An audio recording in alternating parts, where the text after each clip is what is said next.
É uma honra para mim poder estar aqui, conhecer esse ministério, essa equipe pastoral e vocês, né, que fazem esse ministério acontecer. Eu entendi que é uma conferência de voluntários, né? Então todo mundo aqui serve em alguma coisa. Até porque crente que não serve para nada, né? Amém. Obrigado, essa era a palavra. Acho que tá bom. Essa foto aí vai sair depois, né? Depois põe outra coisa aqui. Eu emagreci 10 quilos. Só queria registrar que eu estou mais magro que essa foto. Se bem que eu voltei a comer doce também, é meio difícil a vida, né? Às vezes o açúcar vence. Gente, que alegria. Bem, para quem não me... Tem gente que não me conhece, né? Eu sou Rodrigo Bibo, de Joinville, Santa Catarina. Eu sou... Quem é que fez o Who? Ah, é? Vocês estão fazendo o que aqui? É muito mais legal lá. Aqui não tem chineque, provavelmente. Lá tem. Cuca de banana. A de lá é melhor. É bom, cuca de banana é maravilhoso. Mas, gente, sou de Joinville, Santa Catarina. Estava conversando com o meu xará.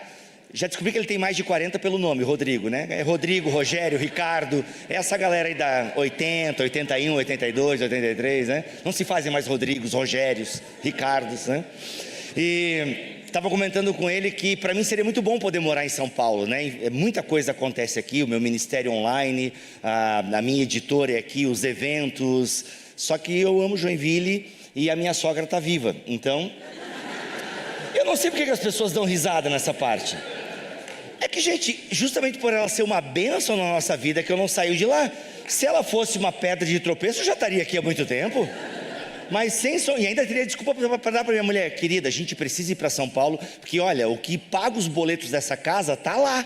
Então assim, eu sei que é sua mãe, mas é uma pena, a gente vai ter que ir. Mas não é por a minha sogra ser uma bênção, é que a gente ainda está lá, né? A casa da avó, os primos, as primas, sabe? Eu não posso privar os meus filhos de uma coisa que eu sei que é importante. Eu tive muito pouco e eu quero que eles tenham bastante, então continuarei morando lá. Mas é uma honra poder estar aqui, conhecer. Sou de lá, escrevi o livro Deus que Destrói Sonhos. Quem aqui já leu? Levanta a mão.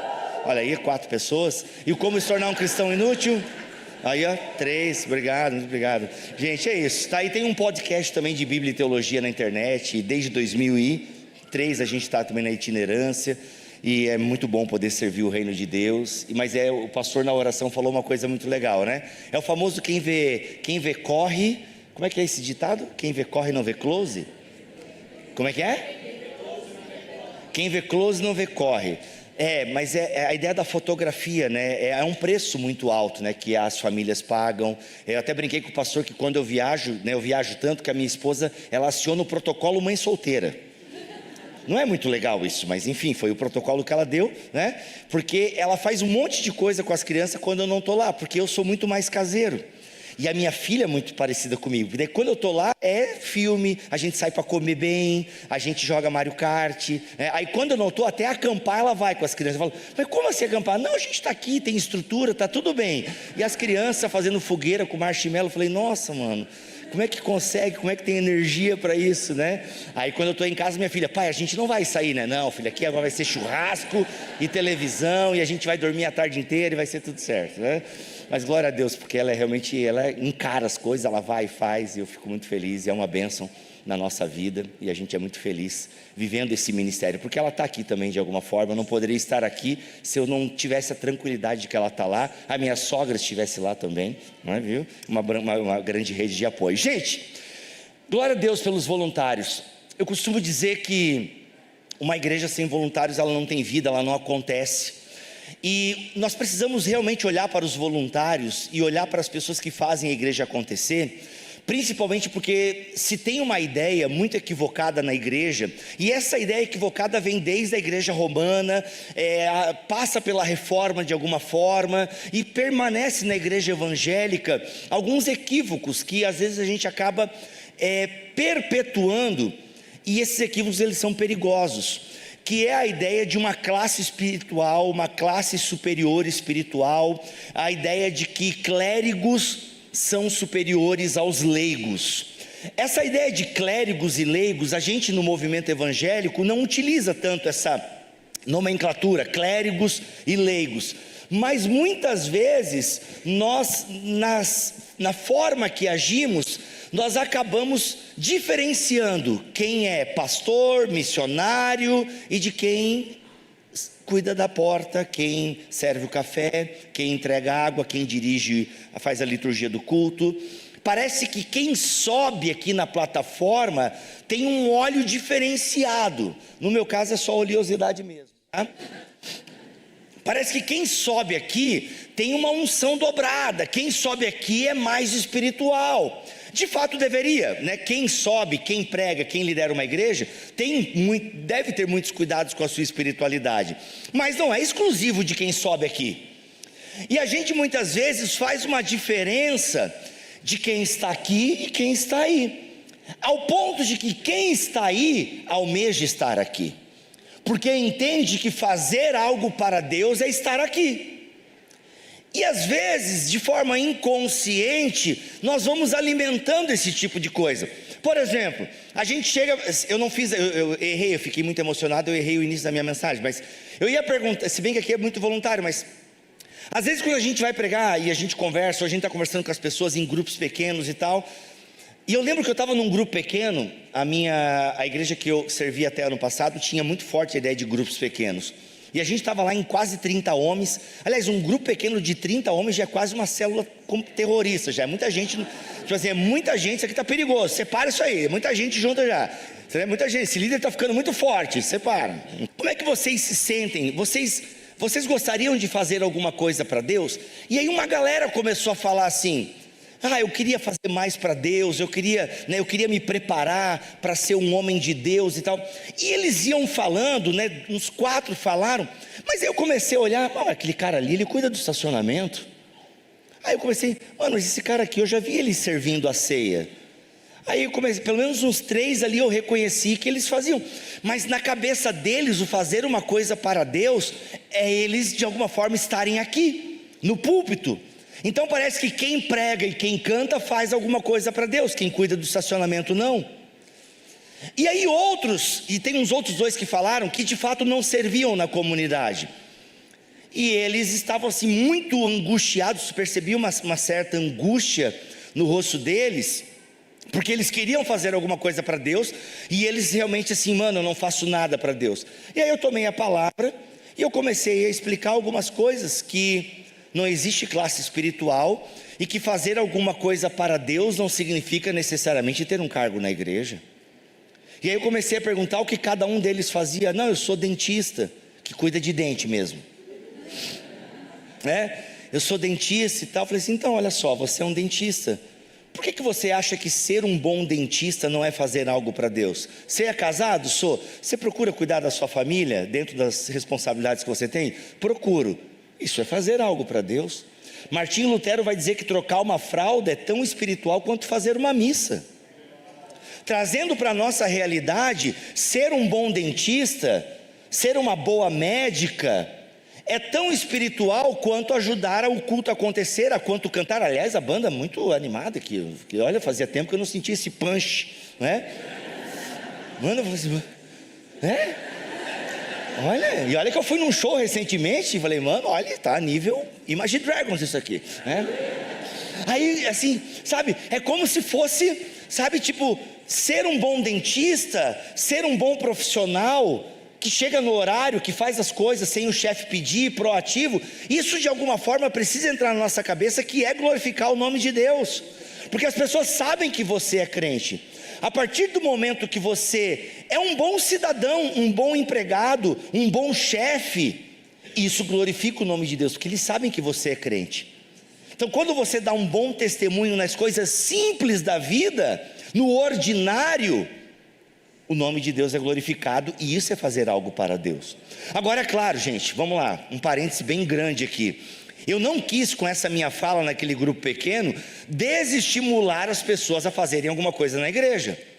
Pelo contrário, provavelmente aqui devem estar precisando de gente para o ministério infantil, porque toda igreja precisa, né? Com certeza toda igreja precisa de voluntários, porque sem eles a coisa não acontece, e isso foi desde sempre. O que eu quis com a minha fala é conscientizar as pessoas que não existe um estamento espiritual, uma classe espiritual, que cantar na igreja, pregar na igreja, não é mais espiritual do que cuidar bem das suas tarefas ordinárias. Porque nós precisamos entender que é para o ordinário que nós somos enviados. É para o ordinário que nós somos enviados a servir. A essência do Evangelho é o serviço. A essência do Evangelho é o serviço. O serviço que Jesus prestou a nós na cruz, o serviço que Ele prestou ao Pai na cruz, é um serviço, é uma obra que nos leva ao serviço. A essência do Evangelho é o serviço. É a obra que Cristo entregou ao Pai, que foi aceita pelo Pai, acontece a ressurreição, e Ele então envia o seu povo para o serviço. E a todo momento Jesus está nos servindo. Nos serviu na cruz e continua nos servindo agora por meio do seu Espírito. E o serviço para Deus não é então ter um cargo na igreja. O serviço para Deus é servir no ordinário. Começa na sua casa, desemboca na sua vida ordinária. Porque às vezes, um parênteses aqui, às vezes a gente fica muito preocupado com algumas coisas que estão acontecendo no mundo.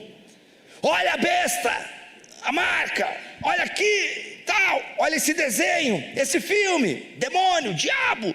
E a gente fica tentando arquitetar e olha só. Galera já olha o Apocalipse. A gente fica preocupado, né? Vamos achar o demônio, onde está? Olha só essa música. E não sei o que, e a gente fica preocupado porque o demônio. Só que aí a gente acha que o demônio está tomando conta de tudo. Só que a gente nem se dá conta que a verdadeira tentação está naquela decisão lá no seu trabalho, naquela fofoquinha na hora do café. Então a gente fica procurando o demônio nas coisas e não vê que às vezes ele está do nosso lado, só que ó, e a gente não dando conta. Por quê? Porque a gente está olhando muito para fora. Entende? Então é lá para esse ordinário que nós somos chamados à fidelidade, a servir a Deus. Porque às vezes a gente acha que é tudo muito grande, extraordinário, e eu tenho que ter um palco, eu tenho que ter uma luz, eu tenho que ser conhecido. Não! Romanos capítulo 16, Paulo agradece uma série de pessoas nesse capítulo. É para elas que ele está escrevendo essa carta. Ele é grato por essas pessoas que nós não sabemos ao certo quem são. Quem foi a mãe de Rufus? Não sei. Fizeram até uns chips com o nome dele, né? Mas a gente não sabe quem é a mãe dele. A gente não sabe quem é a mãe de Rufo. Mas ela foi importante para o apóstolo Paulo. A gente não sabe nada sobre Priscila e Áquila. Sabemos uma coisinha ou outra. Talvez Priscila tenha até escrito o livro de Hebreus, seja uma pregação de Priscila que a gente esteja lendo. Não podemos provar, mas é uma especulação teológica forte. Mas foram um casal importantíssimo e provavelmente uma mulher importantíssima no Novo Testamento. Por isso que é Priscila e Áquila. Nós temos tanta gente que a gente não sabe. Colaboradores fiéis que Paulo chama. Perceba, galera, que Paulo nem fica falando que ele é apóstolo. É só na segunda carta aos Coríntios que ele procura dar uma defesa do apostolado dele, porque a igreja de Corinto não era fácil, cheia de dom, cheia de milagre, cheia de cura, mas uma falta de caráter incrível. E Paulo tem que dar uma justificação. Gente, eu sou apóstolo, calma lá. Mas de resto, Paulo não fica valorizando títulos. Não, ele não chama, fica presbítero, não, fiel colaborador, irmão, irmã. Os títulos de pastor, presbítero não são enfatizados no Novo Testamento. E por que não são? Porque Paulo sabe que nós somos o quê? Um reino de sacerdotes. Abra sua Bíblia em 1 Pedro capítulo 2, versículo 5.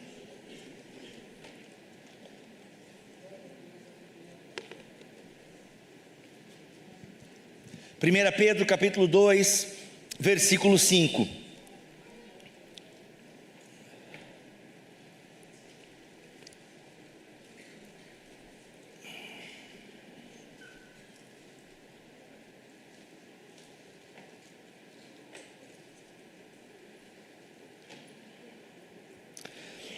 Vocês também estão sendo utilizados como pedras vivas na edificação de uma casa espiritual, para serem sacerdócio santo, oferecendo sacrifícios espirituais aceitáveis a Deus, por meio de Jesus Cristo. Gente, esse texto de Pedro aqui, ele é maravilhoso porque ele fala de identidade. Quem somos nós? Sabe, o que eu nasci para fazer? Qual é o meu propósito? Qual é a vontade de Deus? Deixa o versículo por gentileza, irmãos. Deixa o texto ali por gentileza, tá? Qual é o nosso propósito? O que eu nasci para fazer? Muitas pessoas acabam tendo essas dúvidas e acabam fazendo essas perguntas em oração: Senhor, qual é o meu propósito? O que eu nasci para fazer? Porque talvez não prestem atenção nas Escrituras, porque aqui claramente nós temos algo muito claro e definido sobre quem nós somos em Cristo. Ou seja, Pedro está dizendo, e ele reflete toda a teologia do Novo Testamento, Pedro, Paulo, João, Jesus, vão nessa mesma pegada. Ele está deixando bem claro para essa igreja, que está prestes a passar por perseguição, ou talvez já esteja no início de uma perseguição: olha, o sacrifício de Cristo, ele vai explicar no capítulo 1, tem consequências para a nossa vida. Foi pago um alto preço para que nós fôssemos salvos, é o sangue carmesim. Tem um hino da Assembleia, né? Sangue carmesim, da harpa, né? Nossa, eu cantava muito isso. Eu não lembro, mas como é que é?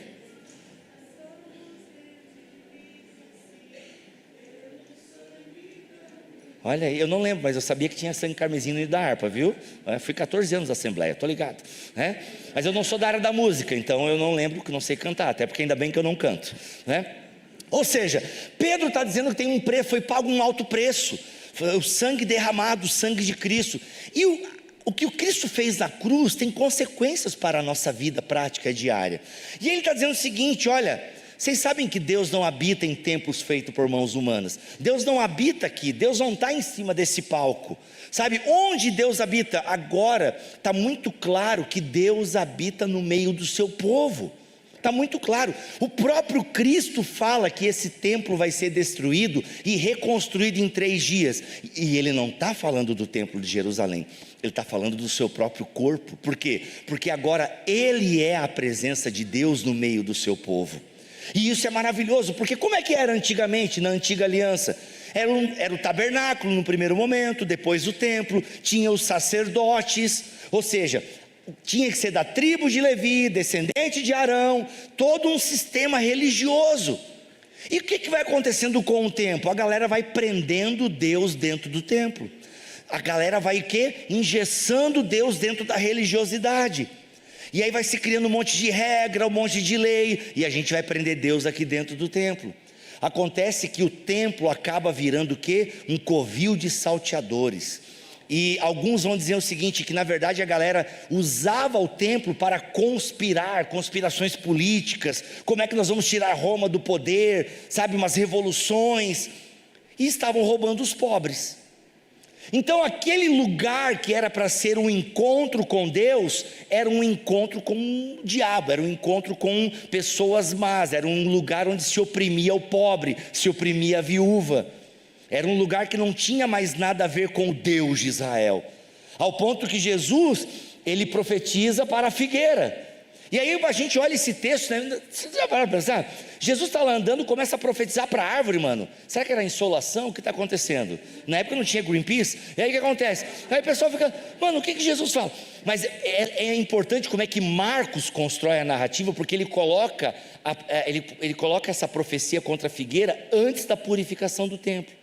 Para dizer o quê? Sabe essa figueira que parece que tem fruto, mas no fundo não tem? Ela é igualzinha ao templo, parece que tem fruto, mas quem chega perto vê que não tem nada. E é por isso que quando ele chega perto, ele vê que o templo é um covil de ladrões. E aí agora não precisa mais do templo e dessas estruturas religiosas. Eu sou o lugar onde vocês encontram Deus. Por isso que Ele é o nosso caminho, Ele é a verdade, Ele é a vida. Mas onde Deus habita agora? Deus habita no meio do seu povo. Nós cantamos uma das canções aqui, né? Ele habita em mim. Sim, Cristo habita em você. O Espírito Santo clama no seu coração, Abba Pai. Só que você precisa ter essa consciência, senão a gente cai muito no papinho que está tendo nos últimos 15 anos. Eu sou a igreja. Eu não preciso, não preciso. Essa galera é religiosa, que se reúne em templos. Deus não habita em templos feitos por mãos humanas. Ele habita em mim, então não preciso de igreja, entendeu? Agora eu sou senhor do meu destino, está tudo certo. Eu creio em Deus, sabe? E eu sou a morada de Deus e está tudo certo. Não preciso de igreja, isso é para os fracos, é dominação para mentes fracas. Eu sou um cara evoluído, eu não preciso de igreja. E as pessoas citam um versículo bíblico, não, porque o meu corpo é o templo do Espírito Santo. E ele não está errado, em última análise. 1 Coríntios capítulo 6 vai falar que nós somos realmente templo do Espírito Santo, e por isso que a gente não pode se envolver com a porneia. Mas a gente precisa ler 1 Coríntios 6 à luz de 1 Coríntios 3. E em 1 Coríntios 3 é dito bem claro que Deus habita no meio do seu povo. E é no meio do seu povo que ele está fazendo o quê? Uma casa. Então Pedro, ele deixa muito claro, olha, vocês estão sendo utilizados como pedras vivas na edificação. Cada um de nós é parte da casa de Deus. É por isso que não dá para ser igreja sozinho. Tijolo sozinho não faz construção. Não dá para ser igreja. E é por isso que o nosso papel enquanto igreja, o papel de vocês enquanto voluntários, ele é tão central para que as pessoas percebam que a igreja é um lugar que ela precisa estar, que a igreja ainda vale a pena.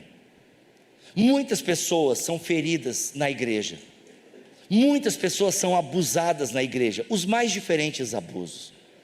É muito difícil convencer essa pessoa a voltar para a igreja.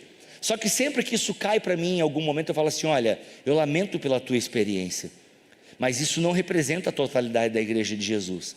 Existem igrejas que não se dobraram a um sistema, existem igrejas que são saudáveis, sadias, e tem gente de verdade lá, e você pode encontrar uma igreja assim, e que a gente seja essa igreja, esse lugar. Por quê? Porque a Bíblia está dizendo que eu sou parte da casa de Deus, o Criador do universo, aquele que primeiro chama um povo para si. Quando Deus chama Israel, Deus chama para que Israel fosse o quê? Uma nação sacerdotal. Tanto que Pedro aqui, tanto no versículo 5 quanto no versículo 9, ele está ecoando textos do Antigo Testamento.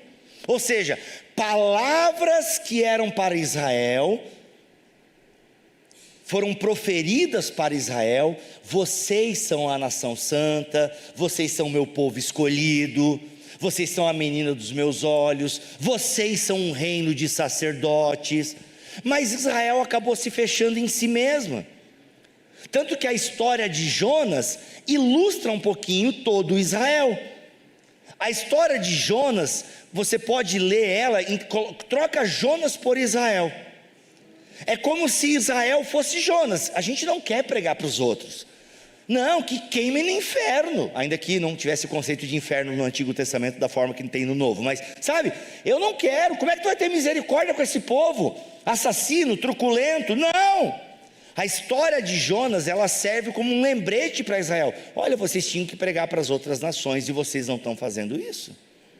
Aí vem Jesus Cristo, assume esse papel e comissiona um novo povo. Assume agora, cumpre a lei e comissiona agora não só israelitas, não só judeus, mas gentios, povos de todas línguas, povos de todas as tribos, línguas e nações, para anunciarem aquele que morreu e ressuscitou dos mortos. E ele envia esse povo no poder do Espírito, e esse povo agora é um povo que é um povo sacerdotal, homens e mulheres, sacerdotes e sacerdotisas do Deus vivo. E o sacerdote na antiga aliança, ele tinha essa responsabilidade de ser o intermediador entre Deus e o povo. O sacerdote, o sumo sacerdote, ele tinha um papel muito importante, muito importante. Só que o que acontece? Agora não tem mais uma figura que é o mediador entre Deus e os homens. Agora todo ser humano em Cristo é esse mediador. Por quê? Vocês são o quê? Uma casa espiritual para serem sacerdócio santo. E os sacrifícios ainda continuam.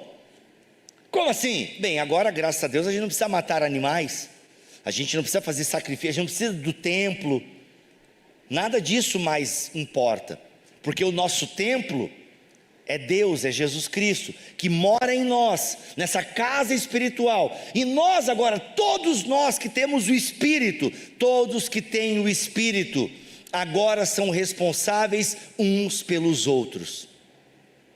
Não é mais uma equipe que é responsável por todos, todos são responsáveis uns pelos outros.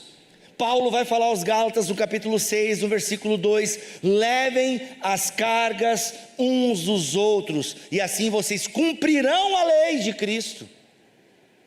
Tiago vai falar: olha, perdoem as pessoas, ajudem as pessoas, e vocês vão cobrir multidão de pecados.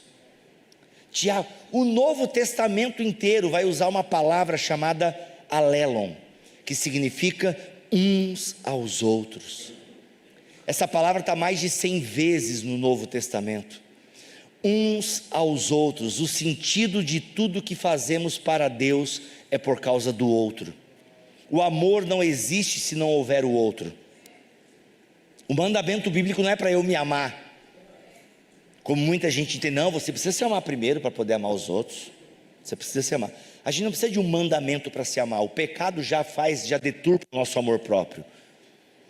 Claro que tem pessoas que sofrem com baixa autoestima, eu sei disso. Terapia e oração, vai, né? Vocês não são contra a terapia aqui, né? Que bom, tá? Ufa. Porque eu faço. Tá?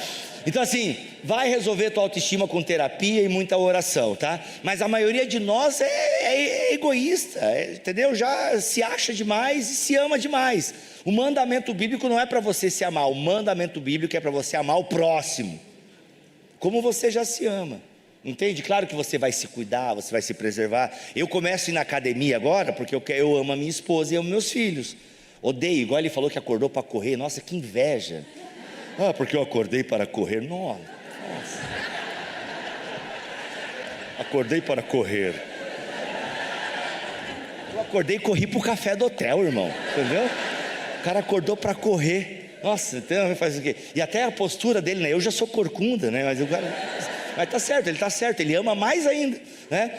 Mas é isso, a gente faz as coisas porque ama. Eu não quero fazer academia para ganhar shape. Isso é ridículo. Se você malha para bater foto na frente do espelho, vai se converter. Entendeu? É isso, sabe? Palmas.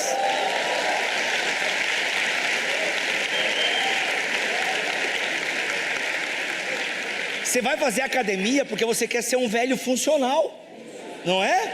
É isso, não é para ter shape. Ai, tá pago, para! Você tem que falar tá pago quando você vir aqui na igreja: ó, gente, acabado, domingo à noite, último culto, tá pago, entendeu?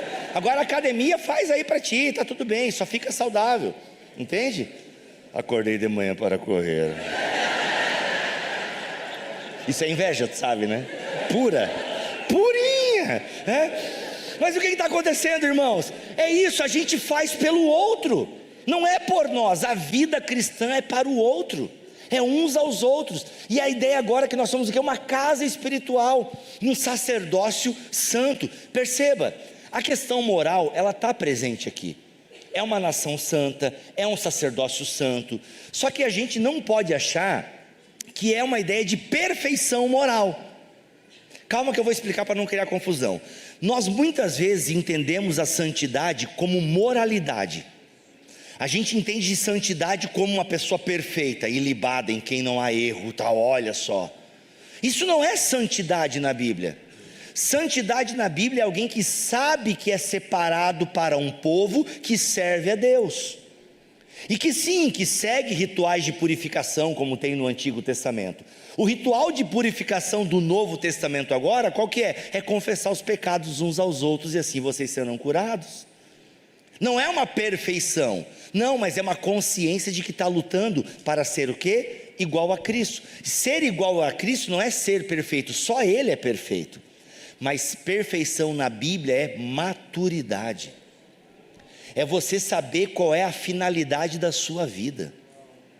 Então, eu não vou obedecer os mandamentos porque eu quero cumprir um checklist. Deus, essa semana tá legal, cumprir o checklist. Orei, jejuei, dizimei, amém. Não é isso, não é checklist. Santidade não é moralidade, ainda que passe pela nossa moral. Não, santidade é: eu sou separado pelo próprio Deus para pertencer a um povo que existe para servir uns aos outros e ao mundo. E é por isso então que eu oferto, é por isso que eu evito tentação. Não para dizer para Deus: ufa Deus, não pequei. Não, Deus, eu estou aqui porque esse meu pecado ia ferir o meu outro irmão, ia ferir a minha família, ia ferir isso, ia ferir aquilo. É pelo outro, não é para impressionar a Jesus. Não, é porque eu não quero ser pedra para o outro. É porque eu quero que o outro veja Deus. Quando o autor aos Hebreus, ou autora, fala, sem santidade ninguém verá o Senhor, é no sentido de que, sem santidade, as pessoas, se você não se entende como separado, as outras pessoas não verão o Senhor. Não é que você tem que se santificar para ver a Deus, não. Inclusive esse texto está bem claro. Nós oferecemos sacrifícios espirituais aceitáveis por meio de Jesus Cristo. Ou seja, eu me sacrifico espiritualmente não para ser salvo, eu me sacrifico espiritualmente para ser sal. Isso faz toda a diferença. Por quê? Porque o sacrifício que eu faço, ele é por meio de Jesus. O sacrifício para ser salvo, ele já fez. Eu não me esforço para ser salvo, eu me esforço para ser uma bênção. Percebam, não é cumprir checklist para Deus, porque isso aí é uma espiritualidade que não tem sentido. De nada adianta nos enchermos de Deus em congressos, conferências, retiros, se isso não respinga, se isso não derrama. Aí a gente fica só obeso espiritual. Percebe? Olha para os dons. Paulo não é contra o dom de línguas, mas leia com calma. Olha, quem ora em línguas é uma bênção, edifica a si próprio. Mas o que Paulo incentiva? Mano, vamos procurar os outros dons, porque o dom de língua é uma edificação só sua. Agora, outros dons você está servindo a igreja. E todos nós temos dons. É por isso que às vezes, a gente força tanto e vamos buscar o dom de línguas, dom de línguas, dom de línguas. Ok, tudo bem. É bom falar em línguas. Mas por que a gente força tanto falar em línguas? Sendo que tem tantos outros dons. E o de línguas, ele só serve a você. Por que não instigar outros dons, como o de administração, o de hospitalidade, entende? O de misericórdia. Por que não instigar outros? Porque o de língua serve só a você mesmo. Em última análise, ele é bom, porque é bom você estar no óleo, na unção. É uma bênção isso. Só que ele não serve a ninguém. O objetivo é sempre o outro. Por isso buscai os melhores dons, o apóstolo Paulo vai falar. E ainda digo mais, Pedro vai dizer no capítulo 4, no versículo que eu não lembro agora. Eu tive Covid, então eu posso botar na conta da Covid. Foi a única coisa boa da Covid. Agora quando eu não lembro, eu digo, é Covid, gente, olha, depois da Covid, tá? Mas ele vai falar no capítulo 4 aqui dessa sua primeira carta, que são derramados dons para nós. Todos nós recebemos. Todos, se você está em Cristo, pelo menos você tem. Alguns vão ter 5, outros vão ter 10. Entende? É isso, Deus distribui dons para a sua igreja. E por que Ele dá? Para o serviço, para a manutenção da sua obra, para o crescimento espiritual. Então, o que são os sacrifícios espirituais que a gente tem que oferecer como os novos sacerdotes de Deus? Porque, Bia, vamos lá, tu está dizendo que eu não me sacrifico, porque a gente às vezes pode ler um texto como esse e pode achar que não, sacrifícios espirituais, então eu vou orar, eu vou jejuar, eu vou visitar um doente, eu vou fazer, vamos lá, sacrifício. E não é isso, porque eu não estou aqui para impressionar Deus. Aliás, você não impressiona Deus. Não existe nenhuma boa obra que você vai fazer que Deus diga, uau, meu eu. Não tem. E não tem nenhum pecado que você vai fazer e Deus fala, não esperava essa de ti, hein? Meus irmãos, Deus viu Gênesis 3, Ele viu a queda, Ele viu a sua criação perfeita e escolheu o caminho próprio. Nenhum pecado seu chega perto do jardim do Éden, do que aconteceu lá naquele jardim. Nenhum pecado seu chega perto daquilo. Então Deus não se impressiona com o seu pecado. Ele fica triste, com certeza. Não entristeçais o Espírito de Deus. Mas Ele não se impressiona, nossa, não esperava essa. Igual a gente, quando ouve, nossa, não esperava isso aí, daquela pessoa. Deus não... E aí quando você faz uma grande obra, Deus também não fala, uau! Não, Ele viu o Calvário, querido. Ele viu o Calvário. Então, Deus não se impressiona com a gente, nem negativamente, nem positivamente. Ele se entristece, ele se alegra. Por quê? Porque ele sabe, e Deus é tão maravilhoso, porque ele nem fica se achando, porque a gente faz as coisas certas. Não, quando nós o obedecemos, os maiores beneficiados, adivinha? Somos nós mesmos. É isso que a gente às vezes tem raiva dos filhos, né? A gente às vezes tem raiva dos filhos, dá vontade de devolver. Porque, o pastor ficou assustado agora. O que eu quero dizer é o seguinte, pastor, calma.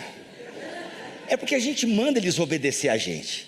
E a gente sabe assim, ó, querido, escova o dente, criatura. Não é porque eu quero ser obedecido, escova o dente porque eu sou o seu pai. Não, é porque dá cárie. E agora não é mais dente de leite, querida. Agora vai ter dentista. E é caro isso daí.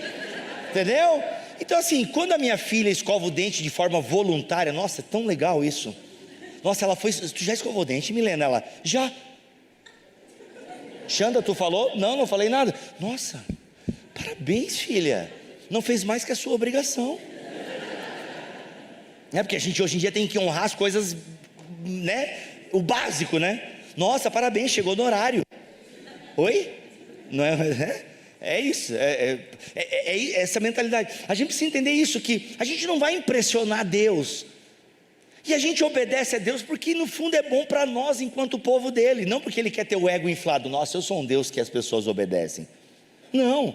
Aliás, Deus não vai se alegrar em mandar ninguém para o inferno. Tá lá, hein? Ah, que legal, vai. Não. É com pesar que ele faz isso. Mas por que tu está afirmando isso? Gente, Deus não deseja a morte dos seus inimigos. E pede para o seu povo não desejar a mesma coisa. Pelo contrário, ame o seu inimigo. Entende? Só que ele é um Deus justo. Ele vai punir o mal no final. Só que ele não se alegra porque, eu sou um Deus. Não, que bom que vocês obedeceram. Por isso que o nome é Torá, é caminho. Sabe? É um caminho que eu quero para vocês. Esse caminho é bom para vocês. Aliás, se você vai estudar as leis que Deus dá para o povo de Israel, nossa, um monte de coisa que parece não ter nada a ver. Mas cara, para um povo que vivia no deserto, era higiene, saneamento básico, tudo lá já. Tá ligado? Há 4.000 anos atrás, Deus preocupado, fez aí o número 2, tira do acampamento, velho. Saneamento básico, velho. Hoje no Brasil tem lugar que não tem saneamento básico. Deus já estava preocupado lá. A própria circuncisão, não quero entrar em detalhes gráficos, mas a própria circuncisão, para um povo que vive no deserto, cara, higiene da maior qualidade. Olha só.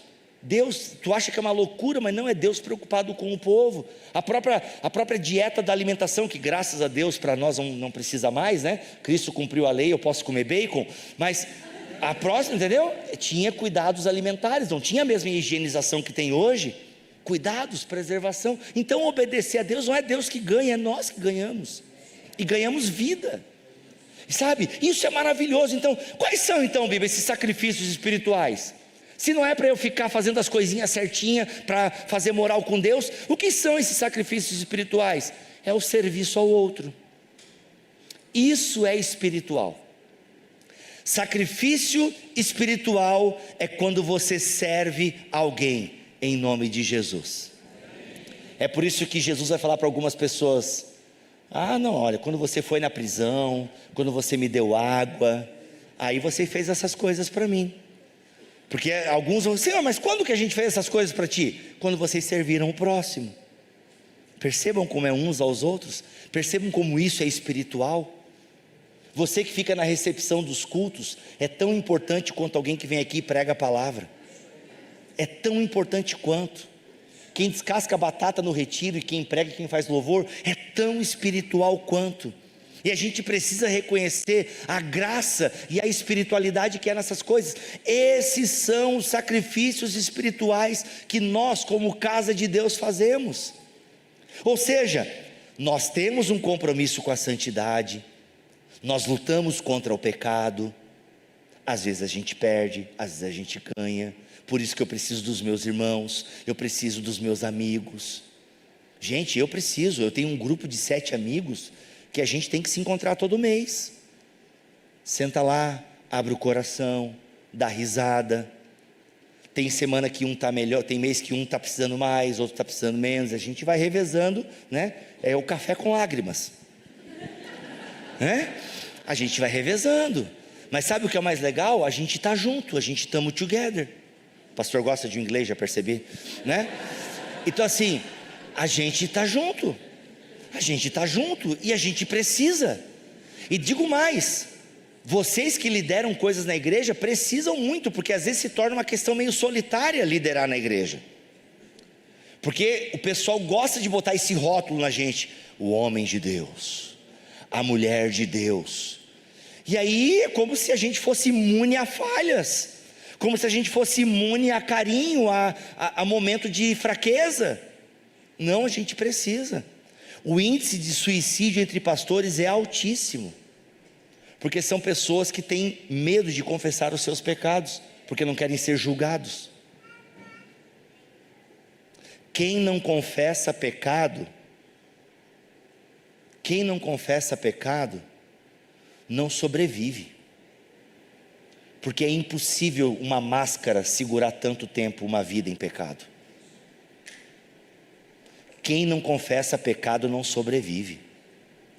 Por isso que a Bíblia é tão enfática: confessem as culpas, os seus pecados, as suas falhas uns aos outros. Agora, a gente precisa criar uma comunidade onde não há julgamento.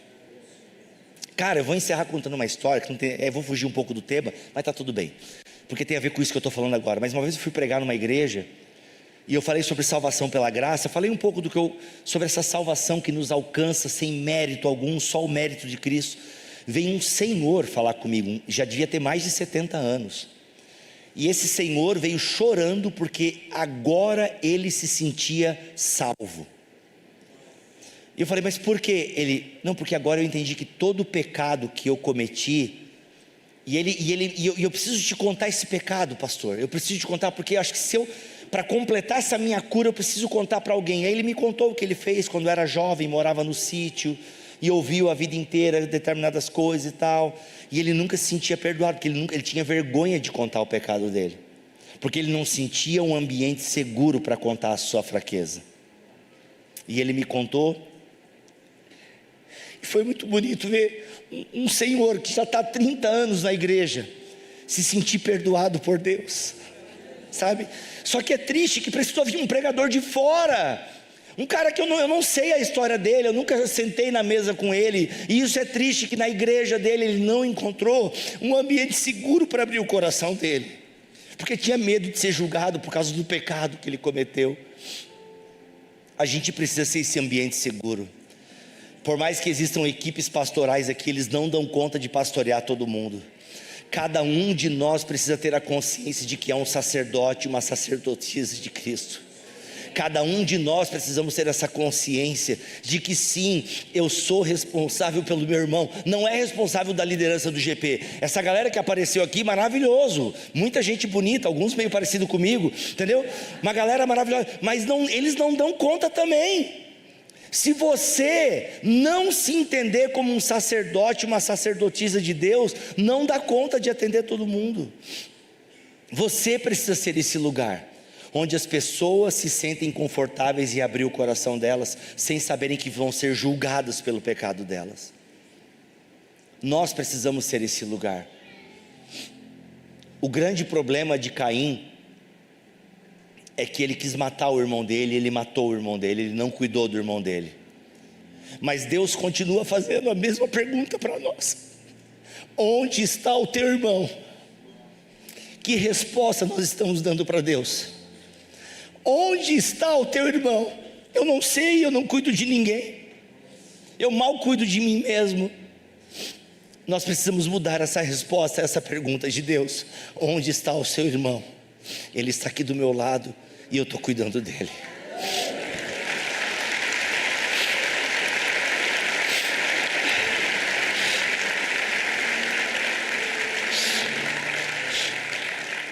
E tudo isso a gente faz por meio de Jesus Cristo. Não é pela força do nosso braço, não é pelo dinheiro, não é porque nós somos bons, não é nada disso. Nós fazemos, como diz o texto, por meio de Jesus Cristo. Ele é o sacrifício perfeito, Ele é o nosso sumo sacerdote, Ele é a pedra angular, é Ele, é tudo dEle, é por meio dEle, é para Ele, é para a glória dEle. Nós não passamos de servos inúteis que apenas cumprimos o nosso dever, porque Ele nos amou primeiro, a gente pode amar só por causa disso. Ele cuidou dos seus irmãos, Ele cuidou da sua família, e Ele disse: vai e faça o mesmo. É só isso. Não é simples, aliás, é simples, mas não é fácil. É simples, mas não é fácil. Mas se cada um de nós tomar essa consciência de quem é em Cristo, e quem eu sou em Cristo: você é amado, você é salvo, você é abençoado, você é ungido, você é cheio, você é um sacerdote, você é uma sacerdotisa, em nome de Jesus. Pai, em nome de Jesus, diante da Tua presença, Senhor, nós Te agradecemos pela Tua palavra, pelo Teu cuidado. Nós Te agradecemos, Senhor, porque a Tua palavra, ela fala com a gente, ela nos estimula, ela nos confronta, ela nos capacita, ela nos consola. Muito obrigado porque Tu não desamparaste o Teu povo. Muito obrigado porque o Senhor continua cuidando do Teu povo. Muito obrigado porque o Senhor não desamparou a humanidade. Sempre tens um povo no Teu nome, sempre tem pessoas espalhadas pelo mundo falando de Ti, falando do Teu nome, anunciando o Teu Evangelho, anunciando a Tua graça. Obrigado porque fazemos parte desse povo. Obrigado porque somos um reino de sacerdotes e sacerdotisas. Obrigado porque somos homens e mulheres, crianças, jovens. Nós somos pessoas que estão conscientes do seu papel no mundo. Nós somos representantes de Deus, embaixadores do reino, até que o Senhor venha. Até que o Senhor venha, nós estaremos aqui lembrando do que Tu fizeste na cruz, lembrando do que Tu fizeste enquanto caminhava nas terras da Palestina. Nós vamos lembrar de Ti, Senhor, e não só lembraremos de Ti, mas Te faremos conhecido. As pessoas lembrarão de Ti, porque nós estamos agindo no Teu nome, em nome de Jesus. Amém e amém.